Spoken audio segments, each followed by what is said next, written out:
Hello and welcome to the Woolly Mammoth Fibre Company podcast, episode 1. You're very welcome to be here and thanks for coming and tuning in with me.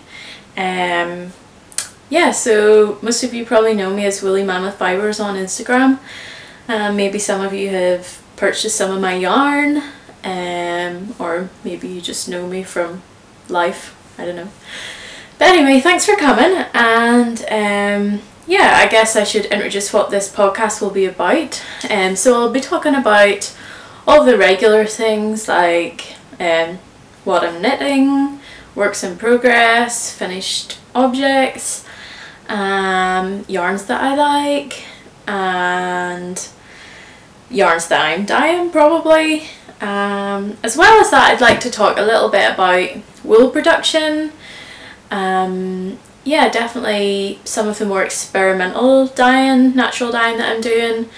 And probably a few other kind of related things like 1 year handmade that I'm doing and what I'm making for that and what I'm not making, and maybe where I purchased a few things. You're very welcome. I thought I'd start with what I've been knitting, a few finished objects. So these are my Cinderella socks. The pattern is by Sandra C Knits, I think. And I knitted these up in my own new natural sock yarn. So this was actually a test skein that got spun and as a sample for me before I put in the whole order. So probably the yarn is a little bit different than what I have now, but probably what I have now is just a tiny bit more even probably. But I really enjoyed knitting this pattern. I really love this this stitch pattern. It was just interesting enough to keep your interest up, but not too difficult that you had to refer to it all the time. So it was a really nice, I found it a really nice simple construction. It was from the top down, and I used the recommended needle size on the pattern, which I think was 2.5 millimeters. The heel is a slip stitch heel, which is really good for natural sock yarns, because it's kind of reinforced on both sides. It's quite thick, so that's good. And so I would say that this pattern is really well suited because it was designed in, I think it was Blacker Yarns, one of their bases. That has no nylon in it also. So I think it's gonna suit this yarn really well, which is really exciting. I guess most of you probably already know about the yarn. It's my new base. It's launching in October. The pre-order was a few weeks ago, and I guess I should say thanks to everyone who purchased. I'm working on dyeing up the pre-orders at the moment. I should have them done by halfway through next week, hopefully. So I've been working hard on that for you. So my natural sock base is 50% BFL, 50% Cheviot. I really want to get a yarn spun that was suitable for socks, that had no nylon, and that was non-superwash, and all sourced and spun in the UK. So I managed it. I got it spun at a mill in England called Laxton's, and I had different discussions with the kind of fibre manager person there who was very knowledgeable, and he suggested a blend of BFL and Cheviot, and surprisingly to me, he said that durability in a yarn has a lot to do with how it's spun as well as the fibre.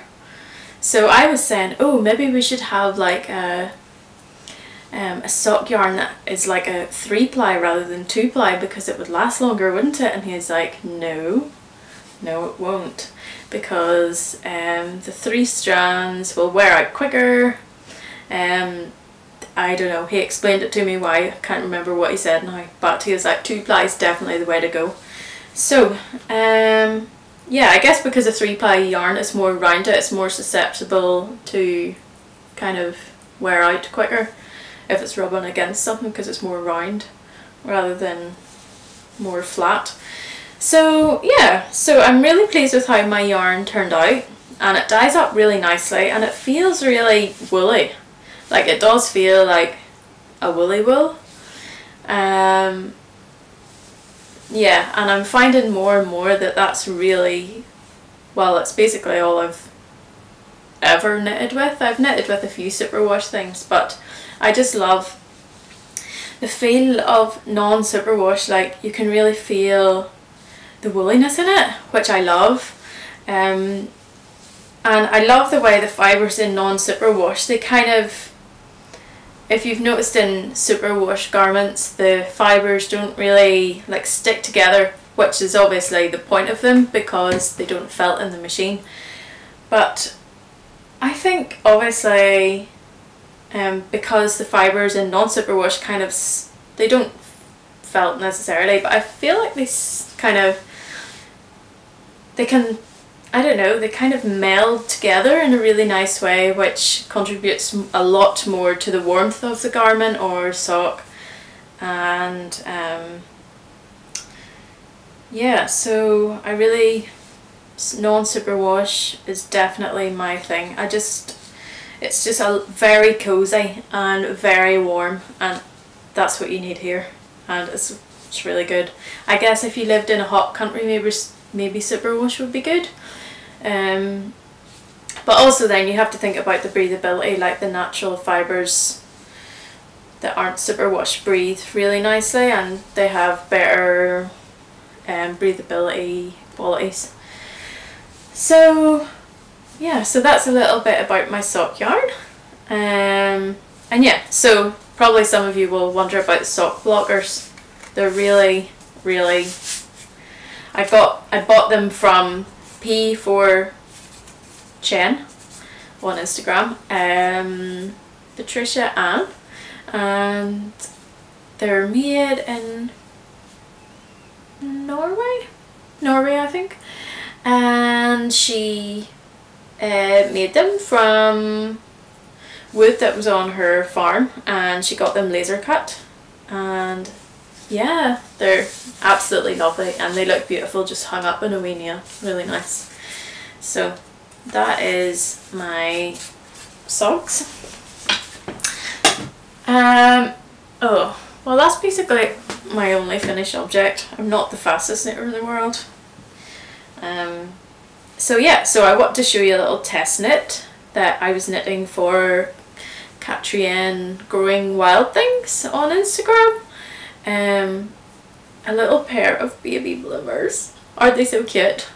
And these are knit in my BFL Massim DK weight in the colourway Stormy Waters. And yeah, they were quite, because they're small, I guess it's quick to knit. I made little straps that I still need to sew on with a wee button, maybe would be cute. So these are for my new niece, which is very exciting. I hope she likes them. And I also dyed up some baby grows for her with my exhaust baths, so I'll show you that later. I forgot to bring it down. So yeah. Oh, and so that's basically, oh, my I'm not sure how you say it, Skogur Shawl. The pattern's by B Mandarins. It's in my nice Hannah Lisa Haferkamp bag. It's very touchy-feely. My little badges. So I was using my Wensleydale 4-ply for this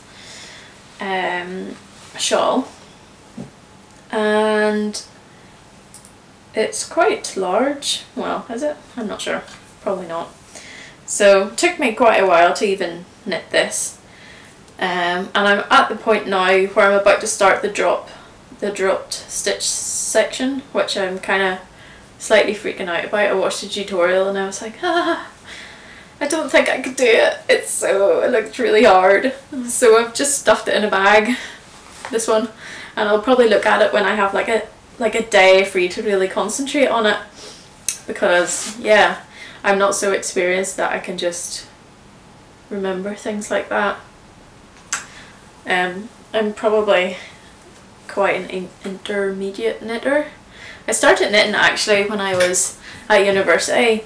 My friend Kim, who was on the illustration course, I went to art college, I studied photography, and I met this girl who was on the illustration course called Kim, and she was really into crafty things, and we kept meeting up and she taught me how to knit and spin. And of course I was like, I want to knit socks, and she was like, okay, I think you should just knit flat, just do something really simple just to learn. So yeah, so that's how I learned how to knit, and so that was like 8 years ago, and for the first 4 or 5 years maybe I just did it here or there. I didn't really get really into it until about 3 or 4 years ago. So so yeah, that's kind of where the dyeing came in from. I kind of did bits and pieces of dyeing at university. I know it's weird, I was on a photography course and I was just doing some dyeing, but my friend Kim taught me, and I did a project where I went around London collecting different plants from different parks and stuff. Probably shouldn't have done that, but you know. And I just collected different various things and did some dyeing with them, and it was just really exciting. And then I wove a little mat, so that's how I got started in the dyeing. So sorry, got slightly off topic there. I'm going to show you this little yarn bowl I got for my birthday for my aunt. So yeah, so this is my used wool. Don't know if you can see that. I actually have no idea what's going on here because I can't see, because I'm filming this on a camera and the screen is on the other side, so might not really work. But anyway, so this is I got this at Edinburgh Yarn Festival last year. This is a base by Used Wool, who I have worked with on a little collaboration before, as part of a club that I did called the Hebridean Club. You probably remember, but this is a different base anyway that I got last year, and it's called Seath. I'm not sure if that's how you say it. I'm not very up on my Gaelic, but Seath, yeah. So someone can tell me how you say this properly. And it is a DK weight, and it's a blend of Cheviot, Hebridean and Schwartbles. Hope I'm saying that right too. And it's 250 meters per 100 grams. And I think the first thing I noticed about this was I really liked the colour. All their yarns had a different kind of feel, and I really liked this one, the texture, and it just was like, it screamed warm to me, and I just had to have it. So I got a sweater's quantity worth of it. Didn't know what I was going to knit with it.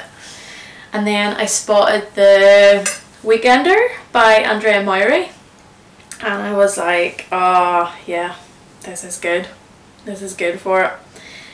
So I'm knitting it on, well, I did my swatch on my Knit Pros. I don't use them as much anymore since I got the Chiagus, but they're fine, yeah, they're good. The Chiagus are really nice to knit with, but I don't have them, I only have them up to 4.5 millimeter or 4 millimeter maybe. It's this small set that they do.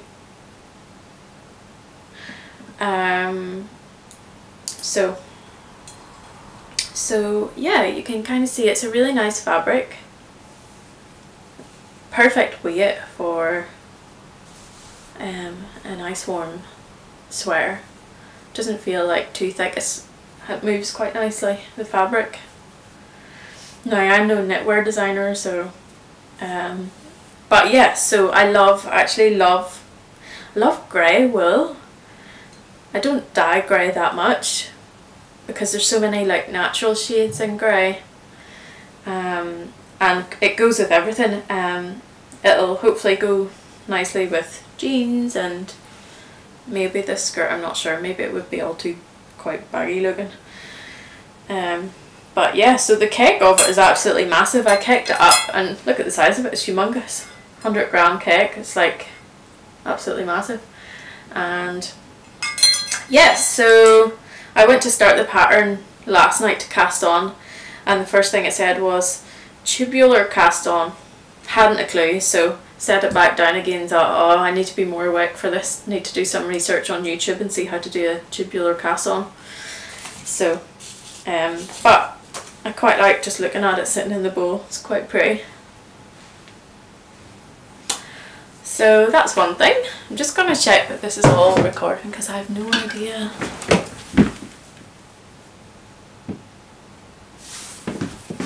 So I have 5 minutes left until I have to... My camera only does 20 minutes video in one go, but I guess it's not really a problem because there'll probably be loads of cuts anyway.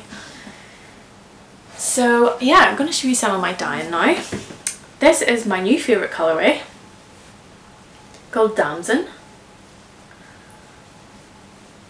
and it's a nice I'll take it out of the skein here, two-toned kind of yarn, nice autumnal colours. So I'm totally obsessed with these autumn colours now. I'm not sure if it's just since I started dyeing or I don't know, it's just the changing of the seasons that I'm getting really into like two colour, which is not my usual. I'm usually like one colour, but so I dyed this with an exhaust bath for the lighter colour, and it was quite nice, but I just felt like the colour needed a bit more depth or something. So I made a fresh dye bath with a little bit of cochineal, and I just dipped the both ends in, and I was so the two colours together where they blend, so nice. It's just so autumnal. So I think I'm gonna knit. I'm gonna take a little skein for myself. I'm gonna steal it off myself and knit a pair of socks with it, I think, although it would probably be really nice in a shawl with a nice neutral colour. Yeah, that'd be cool as well. So next socks I knit are going to be in this, I think. So hopefully you can see. I won't know until I wash this all back if it's terrible or not, so hopefully you can see that. And oh yeah, some other stuff that I've been dyeing. Okay, well I'll start with this one first. I dyed this up yesterday. It's just a really nice neutral colour, dyed with gall nuts, oak galls, and they're little, they look like little balls that grow on an oak tree when a wee wasp flies into them, and it creates this little ball, this little growth on the tree, and they just grow there and you can just pick them off. So I used an extract to dye this. Like the normal colour of the yarn is more yellow, like this is more cream. That sounds kind of similar, but it's not. They look really different, and I love the way this neutral came out. So that was really cool. I didn't use an alum mordant for this because you can actually use the gall nut powder extract or just gall nuts as a mordant itself. So this only required one bath, which is really cool. So I didn't have to wait for like an hour and a half before I could actually start the dyeing, so I could just put it straight in. So that's really cool. This is my new favourite thing ever. Well, apart from Damson, this is the Damson colourway, which I'm totally in love with, but I'm also totally in love with this as well. It's like every new colour I make is like my favourite new colour, only if I like it though. So this was dyed with, you can probably guess what this is dyed with avocado stones and skins. So anytime that I've tried before to dye with avocado, well, I've only tried it once or twice before, I've only managed to get like a peachy colour. And this is slightly more pink, but it's like really muted, and I'm so pleased with the colour it came out. I just think it would make the best, like, it would go so well with this colour. And again, because avocado stones are rich in tannins, you don't need to mordant. I mean, you probably can, but the various books I've read told me that I don't need to with protein fibre. So that's really interesting. And look, oh, the nicest colours. I used to hate pink before I started dyeing, and now I'm totally into pink, which is weird. But anyway, I'll probably go off again sometime. So yeah, I don't know if these could make a nice shawl or something, but it's gonna be something. The colours are just really luminescent or something. I love it. So I thought I'd show you maybe a couple of things that I got for my birthday. I don't know if that's kind of weird. Just things that I thought were really cool. So my sister-in-law got me this thing called a hair stick. I seen one in her hair and was like, oh, are you wearing a crochet hook in your hair? And she was like, no, it's called a hair stick. And it's from, I'll show you the box. The box is really pretty. It's from a company called Saya Designs, and they work with people in different countries to make these sticks. I guess they carve them by hand from different, I think, fallen trees maybe, and then they plant like 10 trees for every hair stick bought or something. It varies depending on the stick that you buy, but the packaging's all plastic free, which is really nice. And it's just really, the way it's printed on the box is really nice. I really like it. I'm a sucker for nice packaging. And their slogan is turning heads for all the right reasons. And that's, so yeah, I'm going to attempt to show it to you. It's actually in my hair at the moment. Normally stuff like this doesn't really work for me because my hair's so thick, but this works so well. You just basically take your hair in a wee bun or whatever way you want to do it and weave the stick in and out and in and out, and it just holds your hair up. And it looks loose, which is really nice, but it actually feels really secure. So that's a look I like. So I'm going to turn around and try and show it to you now. I don't know if you can see that. So it kind of looks like a crochet hook. They have different designs, and they have big ones so you can put your whole hair up, or they have smaller ones like this. I'll do a little, I'll insert a little extra bit to show you properly what it looks like.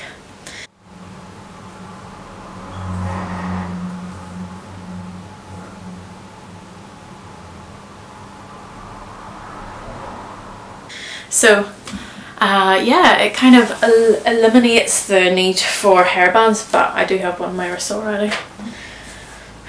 And yeah, it just feels secure, not tight. It doesn't pull on your scalp or your, I find that with the hairbands they pull, like I can get headaches sometimes because if I put my whole hair up it's quite heavy. So that was a really cool thing, and I'm gonna go and get a book I got, a cookery book that I love, that my husband got me for my birthday. And yeah, it's kind of been revolutionising our cooking a little bit, so we'll just go and get it. So this is the book that I got, the cookery book. It's called The Modern Cook Shear by Anna Jones. And oh, it's such a nice book. I think he got it from Waterstones. And the photography in it's amazing. Well, yeah, of course that draws me in because I'm a photographer, so I can't help it. I really fall for it. But I'll show you a little bit of some of the stuff we tried that was really good. And so the book, the idea of the book is that there's a section for every season, and it tells you at the start of every season like what's in season, like, and then some of the recipes, or like most of the recipes, have something kind of seasonal, or they work with the season in some way. So we tried this one this week, the smoky corn chowder, and it was so good. So quick as well. I have another one of her books, obviously different recipes take different amounts of time, but this one has been really nice. But yeah, the photography I'll show you, like, it's so nice, like so beautifully big full page. Yeah, and her flavour combinations are really good. You know, when you just eat the same thing over and over again, so terribly boring, and then you just try something new and it's like, whoa, it just tastes amazing. So I would really recommend this book for anyone who needs a little refresh in their cooking. So that's really cool. Yeah, so there's some other things that I want to tell you about. Just reading my notes here. So another thing that I'd like to chat to you about is maybe some of you have seen in my Instagram stories about the wool that I got from this guy called Dave. He has Dorset sheep. So he delivered that to me in the middle of August, and my dad and I spent a day skirting it. It was quite the dirty job. I didn't really know what I was doing, but I just kind of used my common sense, picked out the dirty bits, picked out the crappy looking bits, and from spinning I guess I had an idea of what was usable, what wasn't. So we skirted it, we packed it, then he put it on a pallet and secured it, and that has gone off to the mill in England.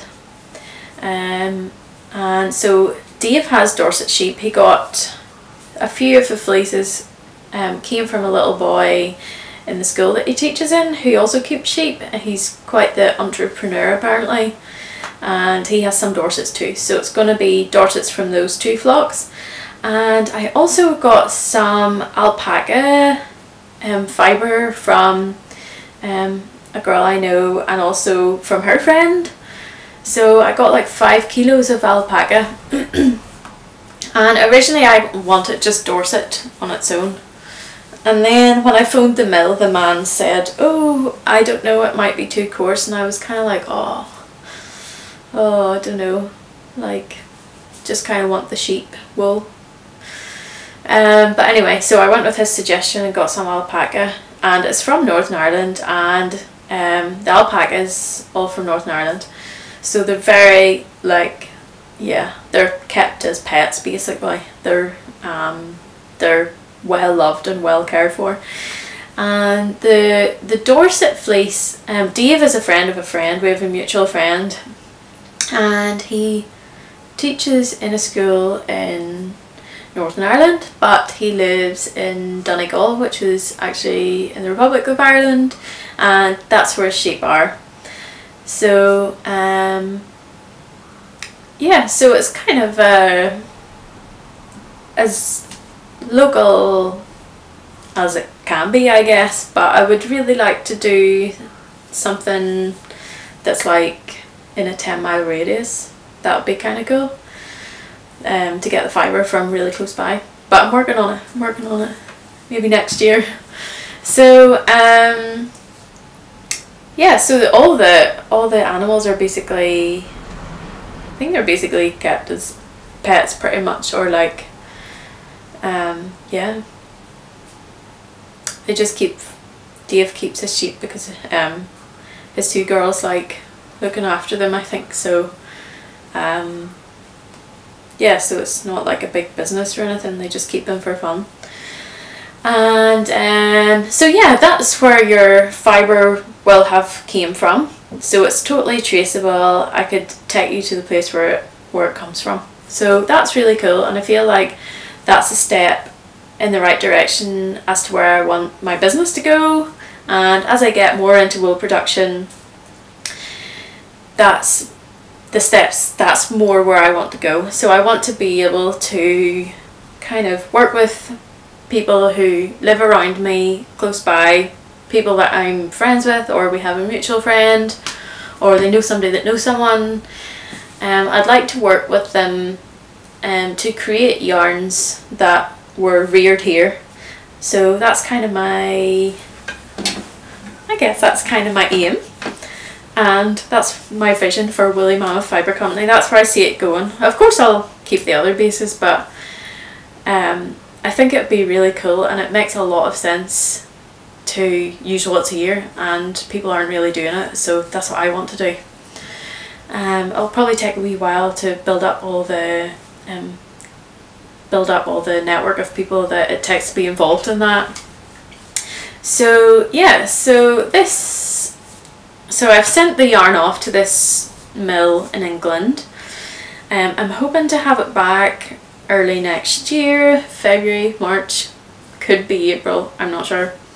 And if there is enough fibre, so I sent 55 kilos, and it's going to be a blend of the Dorset and alpaca, and if possible I would like maybe a quarter of it to be Dorset only. I just want to try it and see what I think of it, because my idea of what fibres are good and what fibres sell might be different than what the guy at the mill thinks. Like, they tend to think everyone just wants like merino, or like, not merino, but like something that's really soft, without maybe realising, because he's not a knitter, I don't think, without realising that different fibres are good for different things. And I find that I like particular types of fibres to wear as sweaters. For example, my Lopi sweater, the Ridari one that you probably see me wearing loads in the stories or whatever, it's my favourite sweater to wear, and it's probably because it's the warmest. It's probably because, I'm not sure, it suits what it's for. And I think it's the same for socks. Like, socks is quite weird, I guess, in my head. I'm like, well, why would you make socks out of merino? It's like the softest fibre, and then just put in some nylon to make it like work. It doesn't really seem like we went for hundreds, thousands of years without that. And I guess if you use the correct fibre for the job, then it should work out just as well. And yeah, so that's an area I'm really interested in, and an area that I want to kind of research and know more about. And there's loads of interesting people who are kind of interested in it as well, like Mrs. Meg from Mrs. M's Curiosity Cabinet. She explores kind of materials and how to use them economically, and yeah, I'm really interested in that. And also the Knitting Monk has a really good podcast where he talks about like materials, materiality, and reusing materials, and like making things from fabric that's left over or from things that has been given to you. So yeah, they're really interesting podcasts. And also Louise from Knitbrush is always talking about different fibres for different things and what they're good for, and she's doing her wool exploration, and that has been endlessly fascinating since they just did the Dorset breed, I think a few months ago. So that was super interesting to hear what was said about that. So yeah, I think that's all I have for today. I'm gonna go and edit this now and see what it looks like. It's probably crazy, and hopefully I'll see you again, maybe. Yeah, thanks for tuning in. You can find me Woolly Mammoth Fibres on Instagram, or woolymammothfibrecompany.com for my shop. And I think that's it. Bye bye.